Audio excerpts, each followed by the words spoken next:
ജീവിതത്തിൽ പല അനുഭവങ്ങളും വിഷമങ്ങളും വരുമ്പോൾ മാത്രമേ നമ്മൾ പലതും റിയലൈസ് ചെയ്യുകയുള്ളൂ. പലതും നമ്മളെ വിട്ടുപോകുമ്പോൾ മാത്രമേ അതിൻ്റെ വില നമ്മൾ മനസ്സിലാക്കുകയുള്ളൂ. നമ്മുടെ കൂടെയുള്ളവയെ ചേർത്ത് പിടിക്കുക, ഒരുപാട് സ്നേഹിക്കുക കൂടെയുള്ളിടത്തോളം കാലം.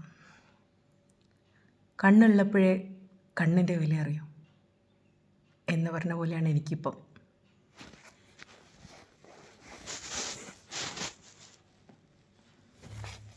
കൈയുള്ളപ്പോഴേ കൈയിൻ്റെ വില അറിയും. കൈയില്ലാത്തപ്പോഴേ കൈയിൻ്റെ വില, അങ്ങനെയൊന്നുമല്ലേ? അങ്ങനെ തന്നെ. കൈയില്ലാത്തപ്പോഴേ കണ്ണില്ലാത്തപ്പോഴേ കണ്ണിൻ്റെ വില അറിയും. അതുപോലെ കൈയില്ലാത്തപ്പോഴേ എല്ലാം പറഞ്ഞുകൊള്ളാം. എന്തായാലും വല്ലാത്തൊരവസ്ഥയിലൂടെയാണ് ഞാനിപ്പോൾ കടന്നു പോകുന്നത്. വണ്ടി ഓടിക്കാൻ പറ്റില്ല എന്നതാണ് ഏറ്റവും ദുരിതമായൊരവസ്ഥ. ബാക്കിയൊക്കെ സഹിക്കബിളാണ്. അപ്പോൾ ശരി, പോയിട്ട് വരാം.